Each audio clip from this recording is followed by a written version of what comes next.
Hey guys, today we're going to be looking at the Razer Taipan Expert Ambidextrous Gaming Mouse. Pre-order started June 29th but was not released until July the 6th and then arrived today, July the 12th.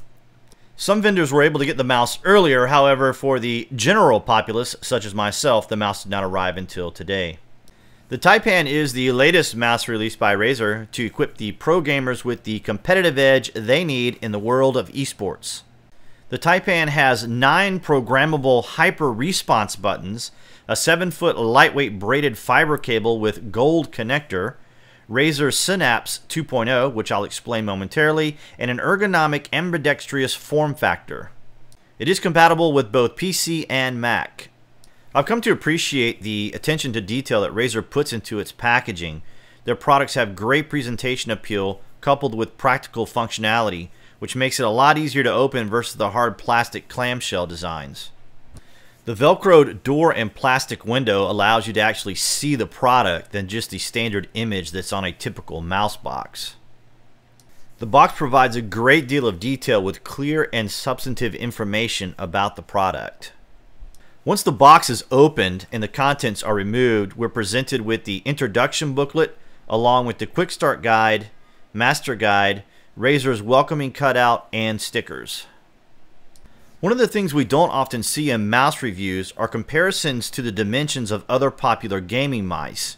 Here we see the Taipan in the middle of the Logitech G500, which is on the left, and the SteelSeries Sensei on the right.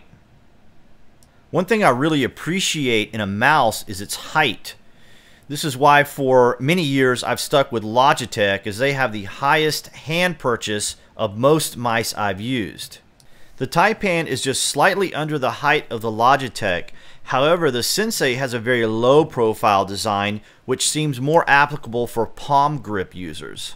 The left and right sides of the Taipan have a contoured rubberized grip design, allowing for comfortable transition between holding the mouse and reacting to the side buttons. Because of the Sensei's low profile design and hand placement, I never could properly reach the forward button without having to lift my hand and change my grip, which is not something you're going to want to do while playing a first-person shooter. Connecting the Taipan is pretty straightforward, and in a matter of seconds, Windows recognizes the mouse and it's quickly ready for use. Once the mouse was functional, I went to Razer's website to get the latest firmware updates and drivers. Along with its advanced physical design, the mouse features a 8200 DPI 4GB dual sensor system with 1000 MHz ultra polling, 1 millisecond response time with up to 200 inches per second, 50 gig acceleration.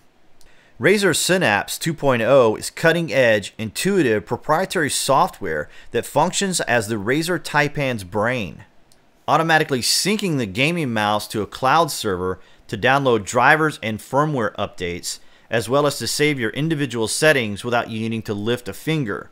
You'll never have to set up a new mouse at tournaments again when Razer Synapse 2.0 downloads the personal settings from your own Razer Taipan and ports them to the new mouse, making an exact replica of your own. Now that the mouse firmware and drivers have been installed, you'll reboot and be presented with a Razer login screen. I'm assuming the login is in relationship to the Synapse cloud, because when I used my standard login for Razer, the information wasn't recognized. So I ended up having to create a new account with my same information. The configuration screen is fairly intuitive, and whether you're right-handed or left-handed, you can configure the mouse to your liking. I want to mention that the mouse scroll wheel has a segmented ridge design as opposed to the standard multi-ridge that you find on most other mice. I didn't find it very disconcerting, but it was kind of an unusual sensation. I was surprised to discover that there wasn't a way to change the mouse LED color. With all the attention that went into the Taipan's design, you'd think that a color option would have been available. Since the mouse has the ambidextrous design, this means you have additional keys that you can configure, giving a player that much more of an advantage when it comes to macroing. Another element to the design that differs from other mice is to the far left and right of the mouse click buttons, there are indentions. so the front surface of the mouse isn't one smooth surface. This didn't present any clicking problems, however it will be a sensation you'll have to get used to.